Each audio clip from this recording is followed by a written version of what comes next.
이제 함께 하나님 말씀 보시겠습니다. 오늘 주시는 말씀 사무엘상 11장 1절부터 15절까지 15절의 말씀인데요. 우리 한 절씩 교독하면서 함께 읽어 나가도록 하겠습니다. 제가 1절부터 먼저 읽겠습니다. 암몬 사람 나하스가 올라와서 길르앗 야베스에 맞서 진침해 야베스 모든 사람들이 나하스에게 이르되 우리와 언약하자, 그리하면 우리가 너를 섬기리라 하니,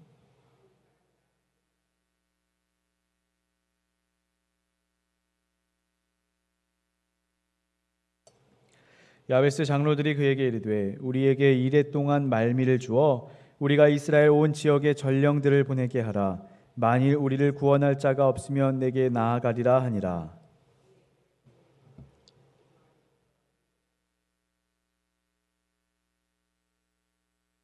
마침 사울이 밭에서 소를 몰고 오다가 이르되 백성이 무슨 일로 오느냐 하니 그들이 야베스 사람의 말을 전하니라.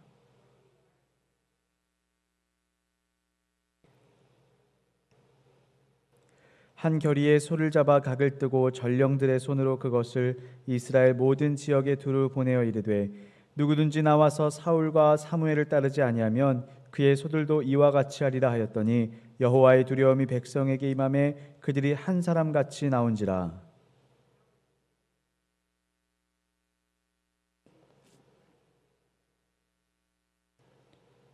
무리가 와 있는 전령들에게 이르되 너희는 길르앗 야베스 사람에게 이같이 이르기를 내일 해가 더울 때 너희가 구원을 받으리라 하라. 전령들이 돌아가서 야베스 사람들에게 전하매 그들이 기뻐하니라.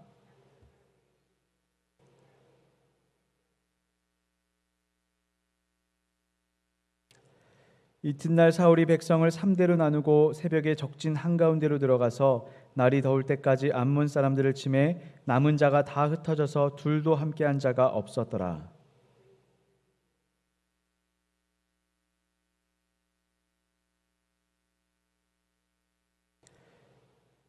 사울이 이르되 이날에는 사람을 죽이지 못하리니 여호와께서 오늘 이스라엘 중에 구원을 베푸셨음이니라.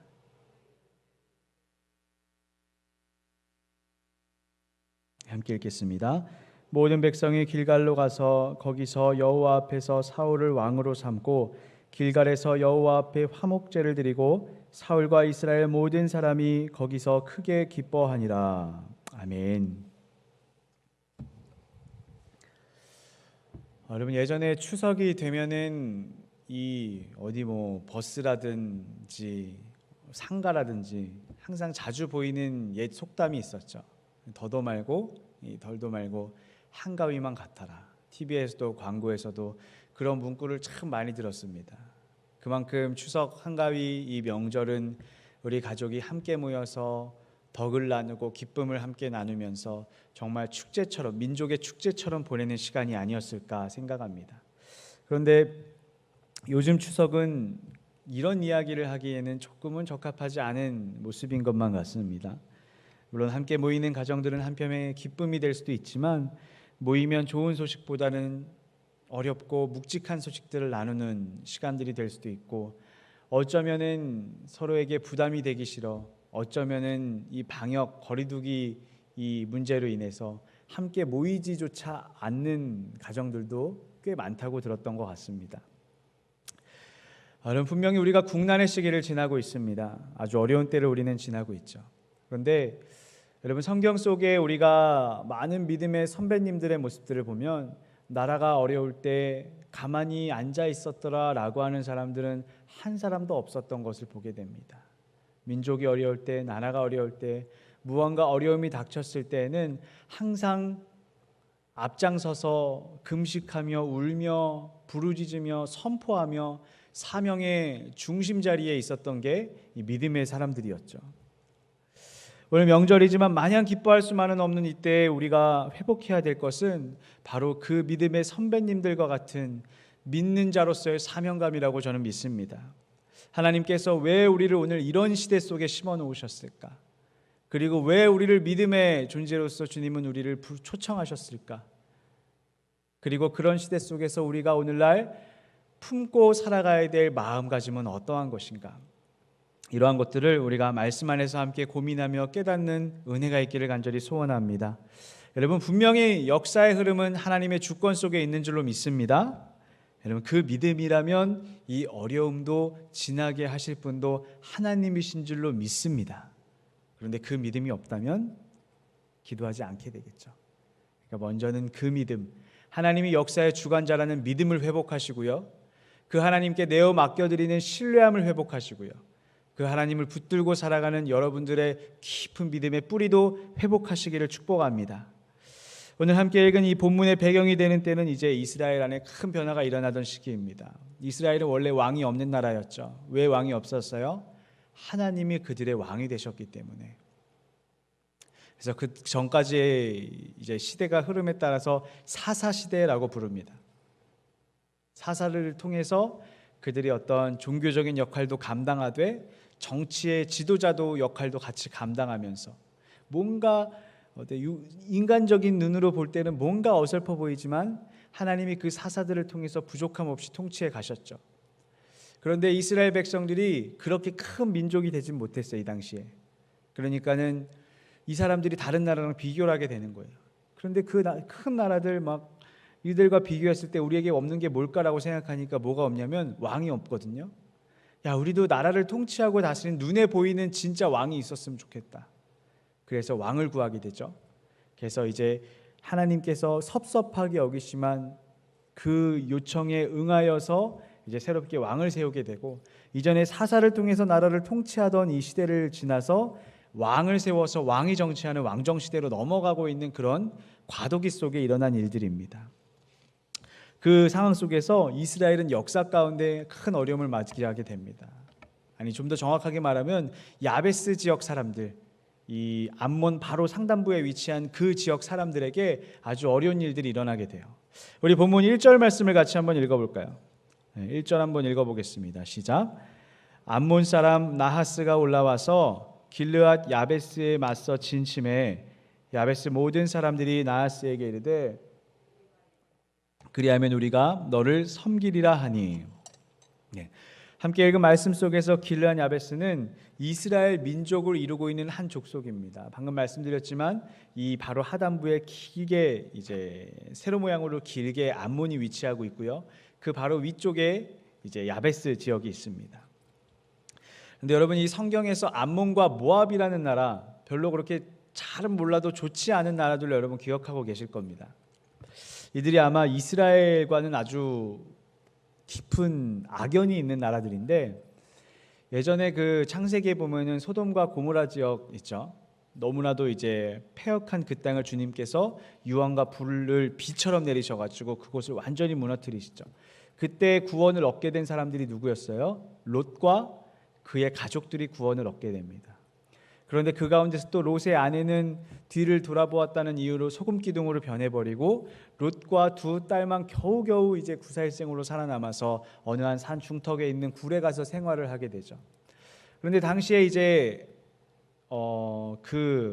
이 이스라엘의 전통이 여자들은 기업을 물을 수가 없어요.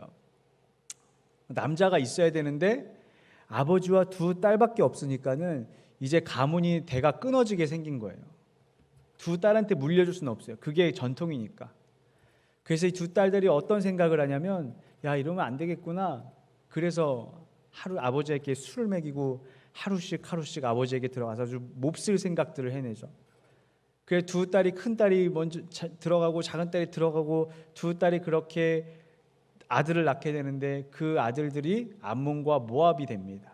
그리고 그 두 아들들은 그런 어떤 안타까운 이 비하인드 속에서 대를 이어가게 되고 이스라엘의 가시 같은 존재로서 늘 역사 가운데서 이스라엘을 괴롭히는 존재들로서 그 암몬과 모압은 계속해서 등장을 합니다.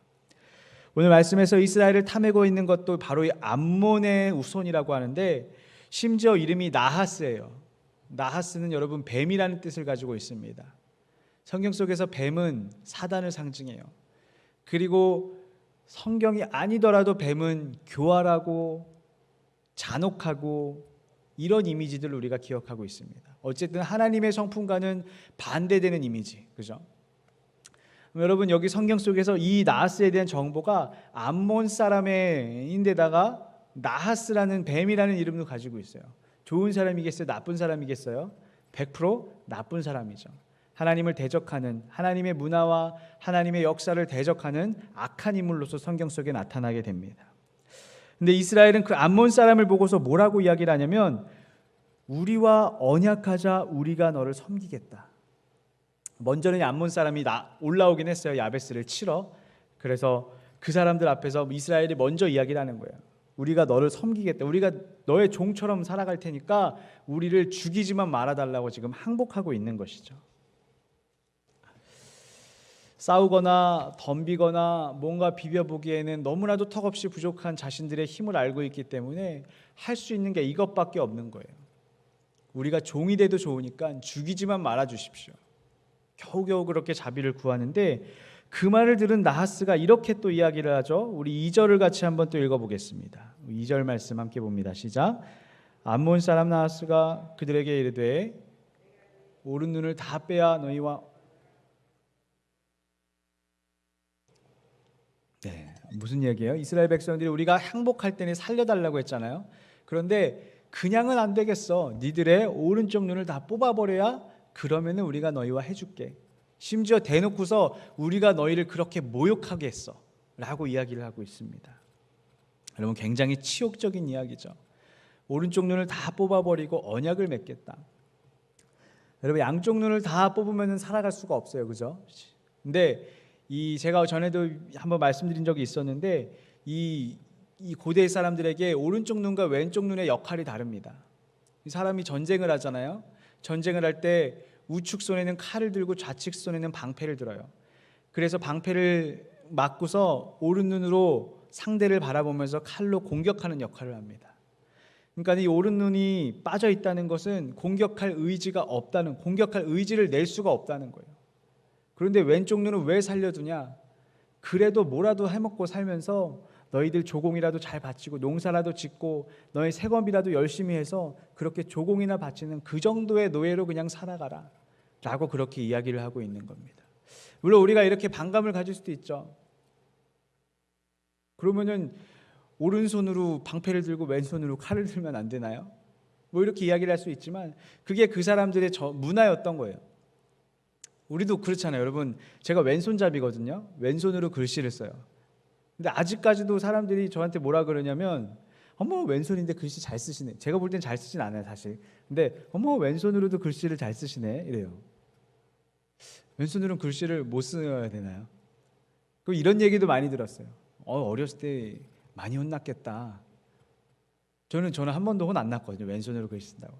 근데 우리나라 사람들에게 그런 게 있죠. 오른손은 글씨를 써야 되고 오른손으로 밥을 먹어야 되고 오른손 중심. 그런 거예요. 이 사람들 안에도 물론 이렇게 손을 바꿀 수도 있고 눈의 위치를 뭐 이렇게 할 수도 있지만 그냥 오른 눈을 그런 역할, 왼 눈은 그런 역할로 그렇게 구분하고 있는 겁니다. 근데 그 오른 눈을 빼버려서 다시는 싸울 수 없게 할 거야. 너희들의 역사, 너희들의 의지, 너희들의 용기, 너희들의 재기의 씨앗 완전히 무너뜨리겠다고 지금 이야기를 하고 있는 것이에요. 여러분 어느 한 민족이 역사와 문화를 가지고 있다는 것은 그 나라의 정체성을 상징합니다. 우리가 대한민국이 될 수가 있는 것도 우리의 역사가 있고 우리의 문화가 있고 우리의 전통이 있고 우리의 주권이 있기 때문에 우리가 대한민국이 될 수가 있는 것이죠. 그래서 어느 민족을 무너뜨리는 가장 명확한 방법은 그들을 때려서 완전히 다 죽여버리는 것이 아니라 그들의 문화와 역사 자체를 말살시키는 게 가장 효과적인 방법이에요. 마치 일제시대 때 일본이 우리 말, 우리 역사, 우리 이름, 우리의 모든 것들을 금지시켰던 것처럼, 그리고 유일신 신앙으로 모든 것들이 대변되는 이스라엘을 통치할 때 로마가 그들에게 로마 황제에 대한 숭배를 강요했던 것처럼 문화와 역사를 무너뜨리는 게 그들의 정체성, 그 민족을 무너뜨리는 가장 확실한 방법인 것입니다. 이 사무엘상 말씀 속에서 지금 암몬이 이스라엘을 그렇게 대하고 있는 거예요. 다시 일어날 수 있는 역사의 씨앗 자체를 끊어버리는 거예요. 눈을 뽑아서 재기의 여지를 남겨두지 않겠다는 거예요. 이스라엘로서는 굉장한 수치이고 심각한 국난의 상황이에요. 그런데 여러분 우리가 말씀을 보면서 이 이스라엘이 마주한 국난 앞에서 그들이 어떻게 반응하고 있는지를 좀 보려고 합니다. 우리 대한민국이 지금 어려운 때를 지나고 있다라고 하지만 이 국난의 상황 앞에서 이스라엘 백성들이 주 앞에 했던 반응이 오늘날을 살아가는 대한민국의 교회 그리고 저와 여러분들의 모습이 되어야 할 줄로 믿습니다. 첫 번째로 이스라엘 백성은 이 어려움 앞에서 어떻게 반응하였는가? 우리 4절 말씀을 같이 한번 읽어보겠습니다. 우리 본문 4절의 말씀 함께 있습니다. 시작. 사무엘에게 사는 기브에 이르러 이 말을 백성에게 전하매. 아멘. 이스라엘이 처음으로 나라의 소식 앞에서 했던 반응은 모든 백성이 소리를 높여 울기 시작했더라는 겁니다. 여기서 울음의 의미는 아주 명확해요. 전령들을 통해 전해들은 이야기가 민족으로서, 같은 민족으로서 창피하고 수치스럽고 화가 나고 뭔가 하고 싶지만 아무것도 할 수가 없어요. 그래서 울 수밖에 없는 거예요. 눈을 다 뽑아버리겠다 라고 이야기를 할 때 그 앞에서 할 수 있는 건 겨우 저희에게 7일만 주십시오. 7일 동안 저희가 해결하지 못하면 저희가 당신들 뜻대로 하겠습니다. 이렇게 이야기를 할 수밖에 없는 게 여러분 민족으로서 얼마나 안타까운 심정이겠습니까? 근데 여러분 성경 속에서 운다라는 반응은 그냥 단순히 원통해하고 분해하는 감정만을 상징하지만 않습니다. 이 소리 높여 운다라는 것은 이 절박한 심정과 함께 하나님을 향해서 외치고 통곡하는 어떤 중의적인 표현을 가지고 있는 행동이에요. 성경 속에서 이스라엘 백성들이 혹은 선지자들이 소리 높여 운다는 표현들이 있어요. 느헤미야서에도 보면 예루살렘 성벽이 무너지고 예루살렘이 불타고 막 망해가고 있다라는 이야기를 들을 때 느헤미야는 이 말을 듣고 앉아서 울고 수일 동안 슬퍼했더라라고 그의 반응을 소개합니다. 특히 사무엘상 직전의 이 사사시대 때를 보면 사사기 어려운 때죠. 그때도 여전히 어려운 때이지만 그곳 안에는 이스라엘 자손이 여호와 앞에서 울었다라고 하는 표현이 여러 차례 반복적으로 등장을 해요. 민족의 어려운 상황마다 이들이 했던 가장 첫 번째 반응은 여호와 앞에서 우는 일이었던 겁니다. 문제가 있다면 하나님이 구원해 주시면은 다시 예전으로 돌아가고 구원해 주시면 다시 또 예전으로 돌아가고 이게 반복되었다는 게 문제겠지만 어찌됐건 이들이 어려운 상황을 마주했을 때 가장 첫 번째로 했던 반응은 하나님을 찾았고 그 앞에서 울었다라고 하는 것입니다. 여러분 오늘날 우리가 어려운 때라고 생각하지 않으시는 분 계신가요 혹시? 이 정도면 그래도 아주 평탄하게 잘 지내고 있는 거 아닌가? 물론 이제 연세가 좀 있으신 아주 우리나라가 경제적으로 곰핍한 때를 살아오셨던 분들에게는 지금이 괜찮은 때라고 생각되실지도 모르겠어요. 그런데 제가 볼 땐 지금 분명히 괜찮은 때는 아니거든요. 어려운 때를 지나고 있어요. 그런데 그렇게 어려운 때라고 모두가 입을 모아 말하는 때에 나라를 위하여 울며 하나님을 찾지 않았다면 그것은 우리의 죄입니다. 말씀을 보면 여러분 모든 백성이 울었다라고 성경은 말씀하고 있어요. 왕이 울었더라, 지도자들이 울었더라, 장로들이 울었더라, 제사장들이 울었더라 이런 차원이 아니에요. 모든 백성이 울었더라. 나 하나 정도는 괜찮은 것이 아니라 우리나라의 일이고 우리 민족의 일이고 여러분 야베스와 지금 오늘 이 일어나는 전령들이 전함받은 데는 기브하거든요. 굉장히 먼 거리예요 사실. 이 먼 거리에 있는 그러니까 우리가 인천에 사는 사람들이 대구에 어려운 일이 생겼다 뭐 이 정도로 소식을 들었다고 생각하시면 돼요. 남일인가요? 우리 그렇게 여길 수도 있지만 이 사람들에겐 그게 남일이 아닌 거예요. 우리나라의 일이고 우리 민족의 일이고 우리 이스라엘 하나님의 민족 하나님의 역사의 일이기 때문에 모든 사람이 함께 울며 하나님을 찾아야 하는 때라는 것을 그들이 깨달았다는 것입니다. 오늘 어려운 때라면 우리가 같은 마음으로 기도해야 될 우리의 사명감을 깨달아야 될 줄로 믿습니다. 특별히 오늘날 소망을 찾기 어려운 때라고 우리가 이야기를 합니다. 정치에 대해서 또 경제에 대해서 청년들의 미래 앞날에 대해서 문화적으로 많은 것들이 너무나도 앞날이 암담하다라고 이야기를 할 수밖에 없는 그러한 때를 우리가 살아가고 있죠. 그런데 성경이 우리에게 던져주고 있는 도전의 모습들은 그것 가운데서 염려하고 근심하며 포기하고 절망하는 모습이 아니라 하나님 앞에서 울며 기도하며 매달리는 모습을 우리에게 보여주고 있습니다. 여러분, 우리가 그렇게 기도하고 있습니까? 제 안에 묻습니다. 저는 그렇게 기도하고 있는가? 오늘 무뎌진 우리의 삶 속에 이 나라를 향한 간절한 소망과 회복을 향한 애틋함이 다시 회복하기를 축복합니다. 여러분, 기도해야 될 때이고 여러분, 지금은 우리가 울어야 할 때입니다. 명절이 예전 같지 않다라고 하지만 우리가 그렇기 때문에 너무나도 이 피부에 와닿는 어려운 시기를 우리가 절감하고 있기 때문에 우리는 더없이 기도해야 될 때라는 것이죠. 나라의 안타까운 소식을 들으며 모든 백성이 소리 높여 울던 그 모습, 특별히 우리 믿음의 성도들 안에 있어야 될 줄로 믿습니다. 오늘 이 시대를 살아가면서 마음을 모아 울며 기도하며 하나님을 소망하고 바라보는 믿음, 오늘 저 여러분 안에 있기를 간절히 축원을 드립니다. 두 번째로, 나라의 어려운 때를 만났을 때 이스라엘 민족이 했던 반응들은 사명감이라는 단어로 저는 표현하고 싶어요. 뭘 해야 될지를 그들이 깨닫기 시작합니다. 자, 오늘 함께 읽은 본문의 바로 이전 장인 사무엘상 10장은 여러분 이제 사울이 역사의 전면에 등장하는 그러한 장면들이 나옵니다. 그래서 초반에 보면 사무엘이 사울에게 기름을 붓는 장면이 등장을 해요. 이것은 하나님의 이름으로 기름 부어 세워진 이스라엘의 첫 번째 왕이 되었다라고 하는 것을 의미합니다. 그러니까 사무엘상 10장에 이미 사울은 왕으로 간택되어진 상태에서 이야기는 흘러가는 거예요. 여러분, 그러면 사울은 나라를 위해서 뭐를 해야 되지 않겠습니까? 특별히 나라가 어려운 형편에 놓여 있을 때 이스라엘 전역을 다스리는 왕으로 주님이 세우셨는데 야베스 작은 지역, 작은 족속이 어려움을 당하고 있다고 해도 왕으로서 그곳 가운데 어떠한 대처와 조치를 고민해야 하지 않겠습니까? 그런데 사울은 이 일이 일어나기 전까지 자기가 왕으로 부름받았다는 것을 인정하지 않아요.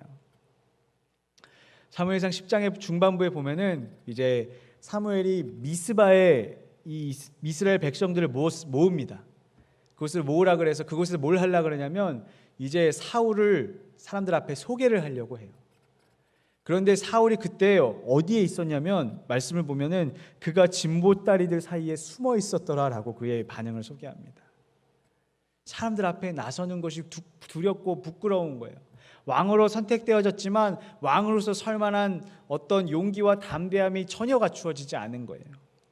또 11장 오늘 말씀을 보면 하나님께 기름 부음 받은 사울이 뭐를 하고 있냐면 소를 몰고 오고 있어요. 되게 엉뚱하죠. 이스라엘의 왕이 사람들 앞에서 숨어 있고 이 어려운 때에 밭에서 소를 몰고 있다. 밭 갈고 오는 거예요. 이게 무슨 이야기냐면 왕이 그 국난의 상황 앞에서 여러분 이 뭐 전원일기 같은 걸 찍고 있는 거예요. 지금 문제 아닙니까? 왕은 앞장서서 뭔가를 해야 되는 사람 아닙니까? 주님이 리드하라고 사람들이 리더를 원해서 그 리더로 세운 사람이 사울 아닙니까? 그런데 뭘 해야 될지를 몰라요. 자기에게 맡겨진 왕이라는 사명감을 그는 제대로 이해하고 있지 못했다는 것입니다. 그런데 백성들에게 민족의 소식을 들었을 때 사울의 반응이 아주 180도로 바뀌어집니다. 우리 본문 6절과 7절을 함께 읽어보겠습니다. 6절 7절 봅니다. 시작. 사울이 이 말을 들을 때에 하나님의 영에게 크게 감동되매 그의 노가 크게 일어나 한 겨리의 소를 잡아 각을 뜨고 전령들의 손으로 그것을 이스라엘 모든 지역에 두루 보내어 이르되 누구든지 나와서 사울과 사무엘을 따르지 아니하면 그의 소들도 이와 같이 하리라 하였더니 여호와의 두려움이 백성에게 임하매 그들이 아멘. 사울이 어떻게 반응해요? 하나님의 영에게 크게 감동되니까 사람들에게 외치기 시작합니다. 이스라엘 모든 백성은 나와 사무엘을 따라야 한다 라고 그렇게 외치고 있습니다. 여러분, 이게 리더십이죠. 리더로서의 사명감을 회복한 것입니다.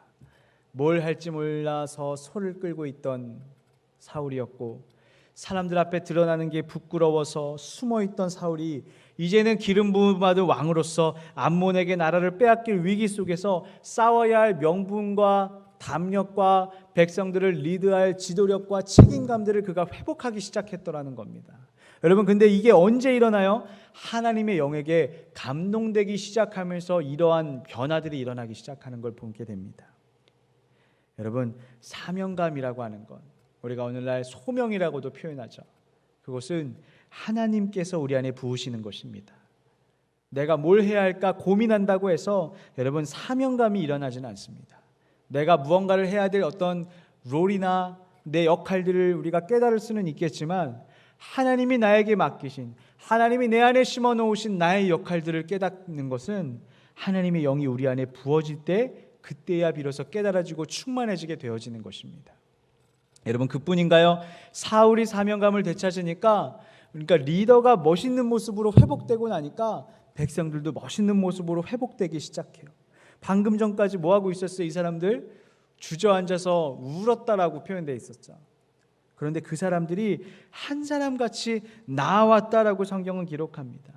그렇게 한 사람같이 나아온 게 두 사람이 아니라 세 사람이 아니라 33만 명의 자그마치.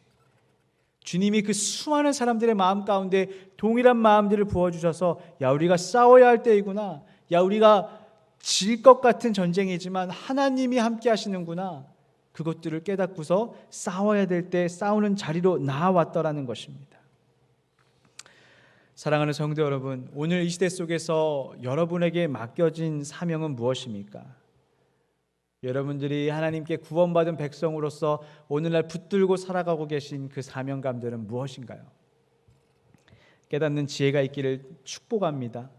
그래서 여러분, 성령이 충만한 사람은 삶의 방향과 결이 달라지게 되는 것입니다. 사울이 하나님의 영으로 충만해졌을 때 그는 복음의 사명감으로 살아가는 사도 바울이라는 전도자가 됩니다. 그발 강가에 주저앉아서 하루하루 노역으로 살아가며 하늘만 바라보던 30살 청년 에스겔이 하나님의 영으로 충만해질 때 비로소 하나님의 역사 속에서 선지자로서 살아가기 시작합니다.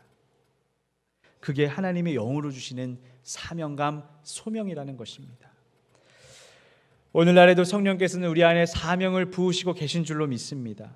분명히 우리는 모두가, 제가 알지는 못하지만 모두가 그러한 사명감 부르심들을 품고 살아가고 있어요. 이유 없이, 목적 없이 그냥 실수로 하나님이 만드신 사람은 없다는 것입니다. 그런데 문제는 우리가 과연 나의 그 사명감을 품고 살아가고 있냐는 것이죠. 우리가 도구들을 보면은 각자 역할들이 있어요. 망치가 있으면 못이 있어야 되고, 못을 박기 위해서는 여러분 손으로 못을 박아보셨나요? 절대로 안 되죠. 망치는 못을 두드려서 못을 박아 고정하는 역할들을 해야 되는 거고, 나사가 있으면 드라이버가 있고 그 드라이버 손톱으로 하는 건 잘 돌아가지 않기 때문에 드라이버를 가지고서 조여주는 역할들을 해줘야 되고, 각자의 그렇게 우리 사람들에게도 똑같이 각자의 사명감이 있다는 것입니다. 그런데 마치 기름 부음을 받고서도 박 깔고 있는 사울의 모습처럼 기도하고 전도하고 나누고 베풀고 섬기라는 주님의 특별한 사명들을 가지고 태어났고 가지고 살아가면서도 이해하지 못한 채 삶에 찌들어 살아가고 있지는 않느냐는 것입니다. 오늘 주님이 우리 안에 부으신 사명감을 회복하시기를 축복합니다. 여러분, 사명이라는 단어가 뭔가 굉장히 막 대단한 것 같지만 그렇게 막 거창한 일을 하는 것이 사명이 아니에요. 왕으로 부름받은 사울과 같은 사람이 있다면 왕을 섬기고 보필하는 사명자도 물론 있을 것입니다. 앞에서 리드하면서 지도자의 역할로서 주님이 세우신 사람이 있다면 보이지 않는 곳에서 묵묵히 자기 역할을 감당해야만 하는 그러한 사명자도 분명히 필요합니다. 오늘 저와 여러분들도 하나님이 심어놓으신 나라와 교회와 가정과 삶 속에서 각자 맡겨진 위치에서 정직하고 성실하게 자기 일을 잘 감당하는 것이 사명입니다. 저는 목사가 제 사명이라고 믿습니다. 제가 오늘날 이 땅을 살아가면서 주님 앞에 성실하게 살아가는 것은 교회와 주님 나라를 위해서, 주님 맡기신 양떼들을 위해서 기도하면서 잘 목양하기 위해서 힘쓰는 삶을 살아가는 것이, 그것이 저의 사명이라고 저는 믿어요. 여러분들도 뭔가가 있을 거예요, 분명히. 그것을 고민해 보시고 주님이 말씀하실 때 깨닫고 그 앞에 순종하며 살아가는 은혜가 있으시기를 축복합니다. 마지막으로 세 번째, 가장 중요한 것, 하나님의 구원을 신뢰하라는 것입니다. 여러분, 하나님 앞에 모여서 울었어요. 싸우자고 마음을 모았어요. 그들이 일어나야 될 어떤 담력을 얻었고, 그리고 싸울 용기도 얻었고, 사명감도 그들이 회복했어요. 그리고 하나님께서 일하실 것이라는 메시지를 그 뒤에 듣습니다. 그러자 그들이 어떻게 반응해요? 기뻐하였더라라고 성경은 그들의 반응들을 기록하고 있어요. 우리 본문 9절 말씀 같이 한번 읽어보겠습니다. 9절 함께 있습니다. 시작. 무리가 와 있는 너희는 길르앗 야베스 사람에게 이같이 이르기를 내일 해가 더울 때에 너희가 구원을 받으리라 하라. 전령들이 돌아가서 아멘. 여러분, 잘 생각해 보세요. 이스라엘 지금 싸우기 직전입니다. 그리고 암몬 사람들이 쳐들어왔을 때 그들이 7일만 주십시오라고 이야기를 하고 그 얘기를 들은 사람들은 막 울었어요. 그러면 여러분, 싸울 만한 상대라는 거예요? 아니라는 거예요? 사실은 싸울 만한 상대가 아니라는 것을 성경에 그 밑밥을 계속해서 깔아놓은 겁니다. 그런데 방금 읽은 9절 말씀을 보니까 그들이 기뻐하였더라. 정신이 나갔거나 믿는 구석이 생겼거나 둘 중에 하나겠죠. 이 소식을 듣고서 그들이 기뻐하였다라고 성경은 말씀하고 있습니다. 그 그들이 믿는 구석은 뭐냐면 너희가 구원을 받으리라 하라. 물론 사울 왕이 이제 많은 사람들이 모아서 너희와 함께 싸우러 갈 거야 라고 그런 뜻에서 이야기한 이야기지만, 이 원어적으로 살펴볼 때 이 구원이라고 표현되어 있는 단어는 여러분, 하나님이 주시는 구원이라는 뜻입니다. 그리고 그 하나님께서 함께 하실 거라는 메시지를 들으니까 싸우기 전인데, 분명히 불리한 싸움인데 그 직전에 그들이 기쁨을 회복했다라는 거예요. 여러분, 우리는 이것을 뭐라고 표현해요? 믿음이라고 표현합니다. 자, 누가 봐도 질 것 같은 전쟁을 앞둔 가운데 하나님의 구원이 있을 거야 라는 메시지를 들었어요. 여러분들이 무언가 굉장히 어려운 일들을 앞둔 가운데 야, 이건 틀렸어, 자포자기하는 그 심정 속에서 하나님이 도우실 거야 라고 하는 메시지를 들으셨어요. 여러분, 이게 믿어지지 않으면 상황은 아무것도 달라지지 않습니다. 여전히 무서운 시련 앞이고 여전히 싸우고 닥치기 전부터 겁에 질려 있을 거예요. 그런데 현실은 달라진 게 아무것도 없지만 하나님의 구원이 있을 것이라는 메시지 하나의 기쁨이 일어나기 시작했더라. 그것은 하나님을 향한 신뢰와 믿음 때문이라는 것입니다. 우리 안에도 그 믿음이 있어야 될 줄로 믿습니다.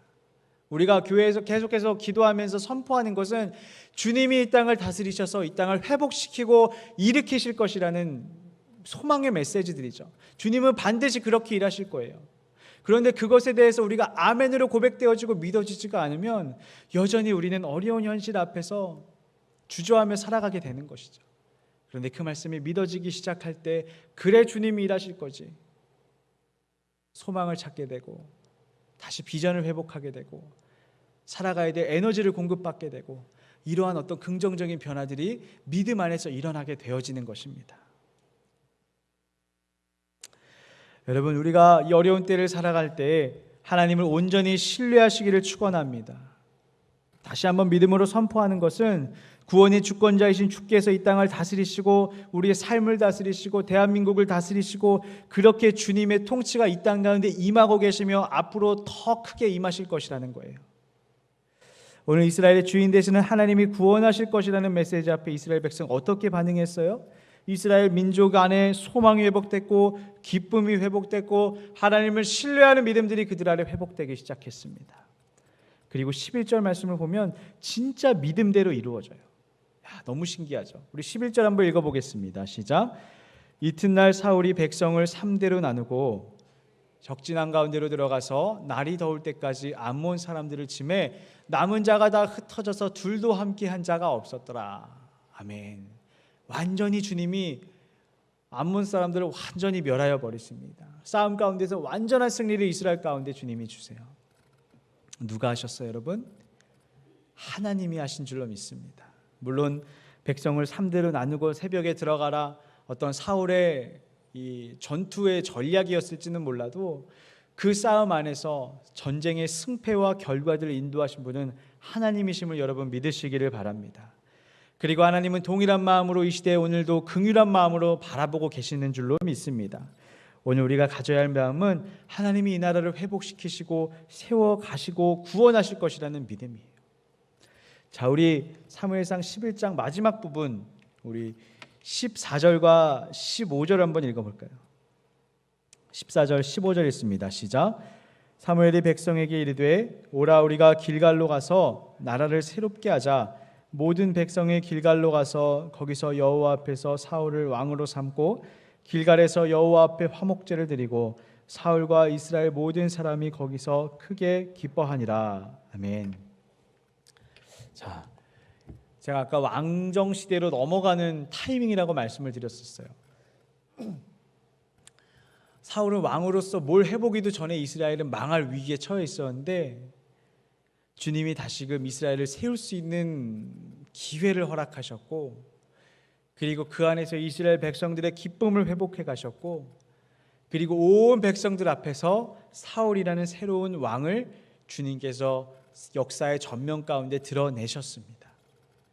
분명히 1절 말씀, 2절 말씀 이 초반부에는 아주 어려워서 빌빌거리던 이스라엘의 모습이었는데 그들이 주 앞에서 울며 자신의 역할들을 깨달으며 그렇게 하나님을 신뢰하며 주의 역사 속에서 살아가기 시작하니까 그들 안에 새로운 미래가 시작되고 새로운 소망이 회복되어지고 새로운 나라의 기회들이 일어나기 시작했다는 것입니다. 주님이 하신 일이죠. 우리 대한민국도 사실 지나온 역사도 그렇죠. 우리 한국이 지난 100년 동안 복음이 이 땅에 심겨지고 열매를 맺으면서부터 대한민국은 정말 비약적으로 엄청난 발전을 이루어냈습니다. 그런데 정말 신기하게 공교롭게도 대한민국에 복음이 들어오기 시작하고, 그리고 대한민국 안에 이 어떤 성령의 강력한 역사로 인하여서 이 평양으로 시작된 원산으로부터 시작된 대부흥운동이 일어나기 시작하고, 또 우리 민족이 마음을 모으기 시작하고, 그러한 타이밍마다 주님은 그때마다 새로운 변화들을 일으키시면서 민족 가운데 새 일들을 행하셨던 것들을 보게 됩니다. 저는 이것이 구원이라고 성경 속에 표현된 하나님의 역사라고 믿습니다. 그리고 그 하나님의 구원이 다시금 정말 필요한 이때를 오늘날 우리는 살아가고 있습니다. 여러분, 나라를 위해 우는 마음을 가지시고요, 나라를 위해 해야 할 사명들을 발견하여 충성하시고요, 또 이 나라 주인 되신 아버지께서 이 땅 가운데 새 역사들을 일으키실 것을 믿음으로 바라보며 날마다 하나님 앞에 간구하며 나아가시기를 축복합니다. 여러분, 대한민국의 교회가 흘러온 역사들을 보면 늘 대한민국은 어려운 때마다 교회가, 성도가 기도하는 믿음의 선배님들이 그 앞장서 있었던 것들을 우리는 기억합니다. 일제의 탄압 속에서도, 나라가 분열하는 가운데에서도, 백성들의 민생을 돌아보는 일도, 우리의 주권을 회복해가는 일도 늘 항상 그 앞에서 헌신하며 수고하는 사람들은 교회였고 성도였고 믿음의 선배들이었습니다. 오늘 여러분, 코로나로 어렵다고 하죠. 명절이 명절 같지 않을 수도 있지만 우리가 이때 무엇을 해야 하겠습니까? 하나님의 일하심을 바라며 각자 주어진 사명 앞에 성실하게 살아가는 모습, 이것이 오늘 우리가 이루어가야 할, 그리고 지향해야 할 삶의 목적이요 방향인 줄로 믿습니다. 앞에서 뭔가 대단하고 거창한 일을 해내는 사람만이 사명자가 아니라는 거예요. 그저 주님이 부르신 자리에서 주님이 맡기신 일을 성실하게 감당하며 살아내는 것, 그것이 어려운 때 우리가 회복해야 될 삶의 모습임을 깨달으시기를 축원합니다. 여러분, 이번 명절은 좀 가족들과 함께 가능하다면 기도하는 시간들을 좀 가져보시는 건 어떠실까요? 어려운 가운데서 어려운 소식들이 죽어가지만 그런 속에서도 덕담을 주고받으며 소망으로 격려하는 시간들로 그렇게 가정을 세워가시는 것도 좋을 것 같습니다.